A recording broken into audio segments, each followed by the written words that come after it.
wowe warivye umuntu ubu ari muri depression yamaze 3 months ari muri depression yakoreye amahera imodoka arayirihira arayidedona araza urayigendera aragutura ku bankre biwe bica bihera uyimwivye yakwizeye uyimugurishirize none NELLYNAT afise ikosi ryahe kuza gupostinga umbeya amepatiwa uru n'urusaku kandi uru rusaku jewe ndarutanga neza cyane mu ndome nkuru.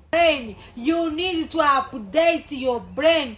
Go to chat GPT and learn how professional bitches bakora. Sinshobora kwitiriza mes réseaux sociaux kugira abantu bamererwe nabi. Mes réseaux sociaux c'est pour aider les gens.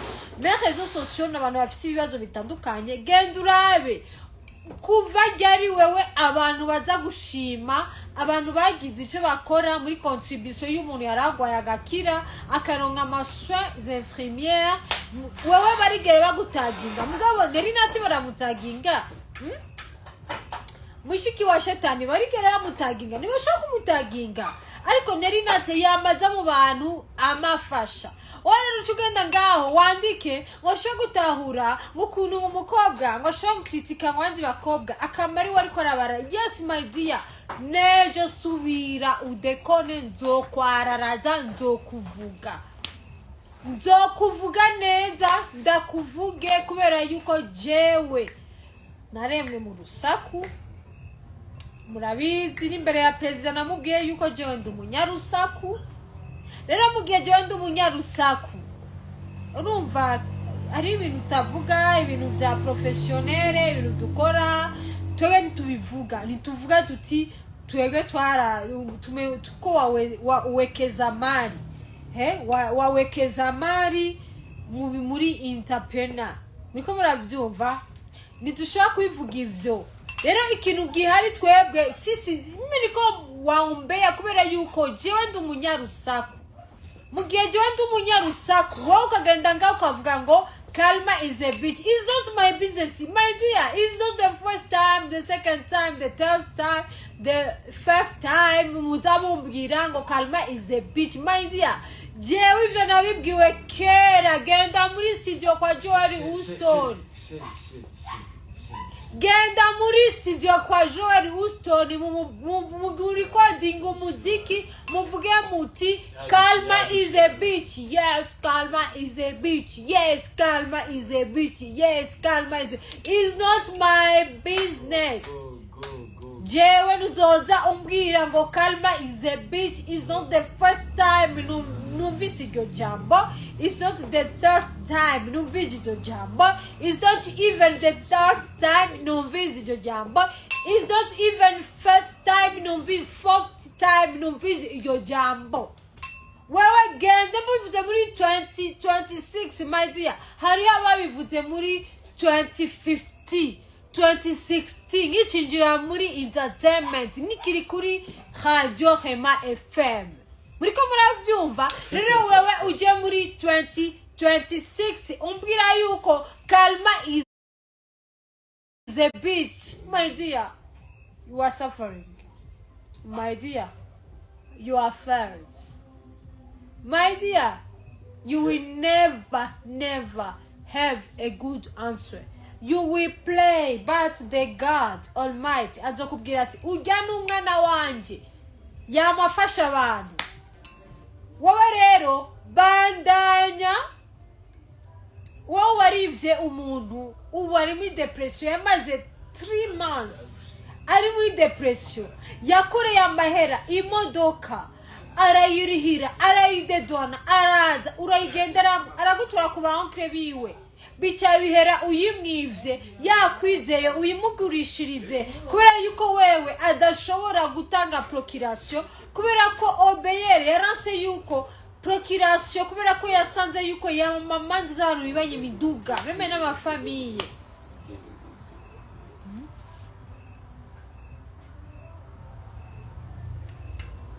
So rero wewe wavuze yuko muri mars wakwijije 24 mugabo ubu turi mugabo waragonze uratanga pasiporo yawe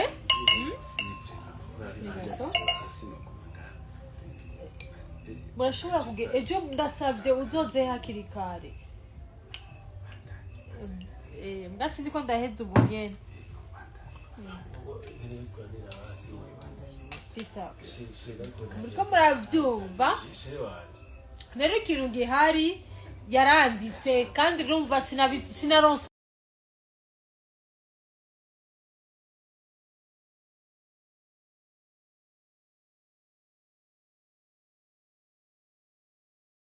tohoje kubera yuko jewe nari mu kazi kenshi sinabitohoje ariko icyo nzi cyuko nuko yanditse nimusome yaranditse jewe DELLY DRICE ayinkamiye imodoka yanje plaque F8518A mejeje kugonga imodoka ya Juste Darcy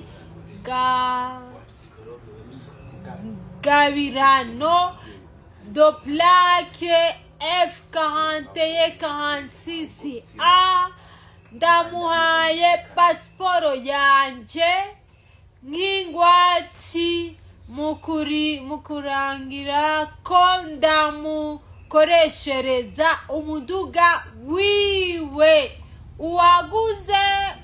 uwagonzwe Juste Darcy Gabirano 65 810 icabona je sais pas yakoze patatata 1200 none NELLYNAT afisi kosi ryahe kuza gupostinga umbeya amepatiwa uru n'urusaku kandi uru rusaku jewe ndarutanga neza cyane mu ndome nkuru watanze pasiporo yawe urandika my dear you didn't even think twice wewe you don't have money my dear you don't have money you are living suffering life you are suffering my dear you don't have money you are a bitch but not professional bitch you are unprofessional bitch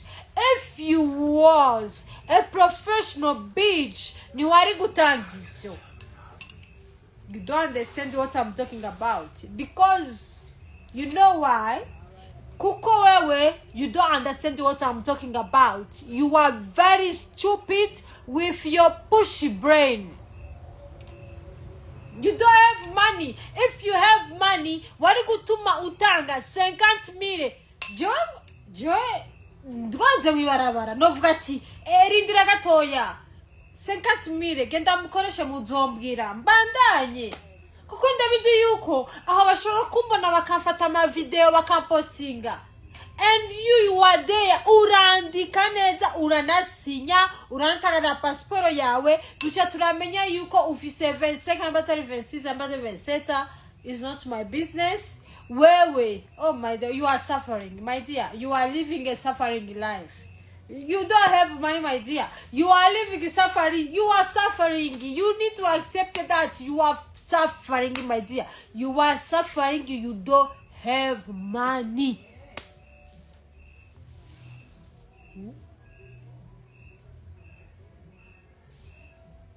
you don't have money my dear you are suffering but the thing uri kuragenda posting kuri Snapchat utuka aba followers bawe oh mwebwe muri my name is yes they need to be your names because they don't like your stupid thing you are posting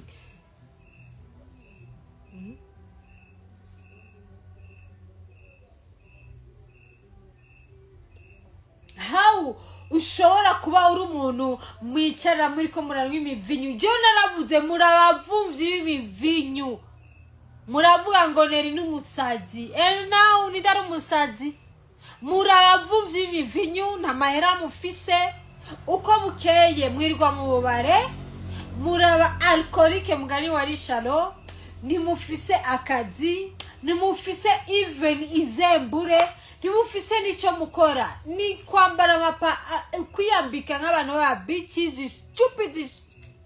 Let me tell you something. You are very stupid bitch. You are even professional bitch. You are unprofessional bitch. You are living suffering life. No. Nawi. Sindaheza.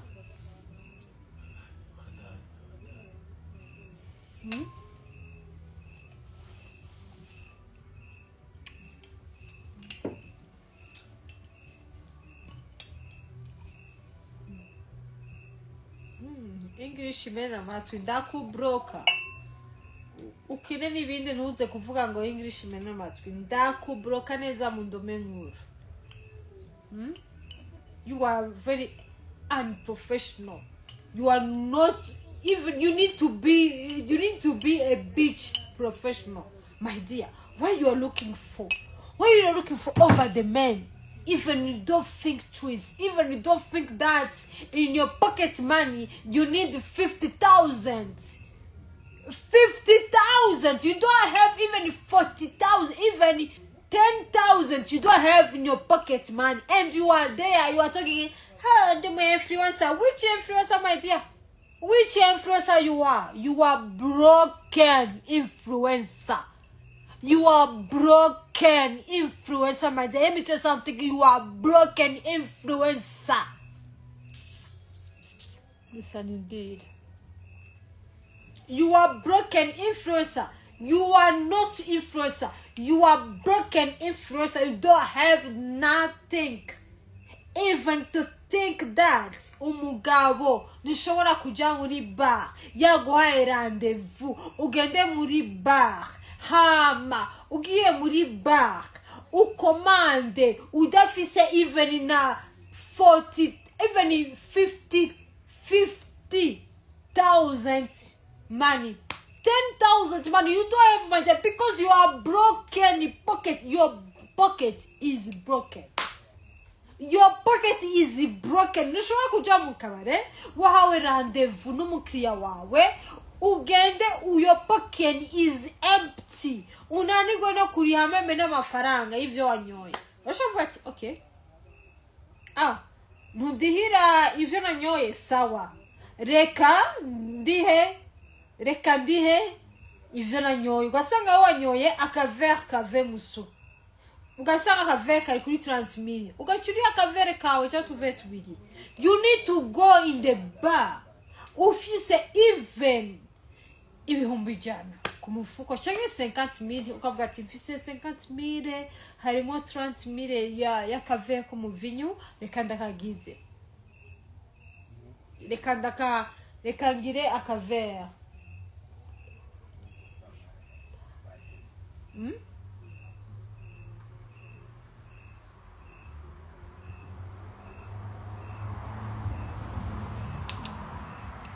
My dear, you are broken influencer.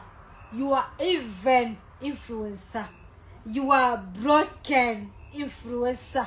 My dear, you need circumstances, your brain. You need to update your brain. Go to Chat GPT and read how professional bitches bakora. Tuandane.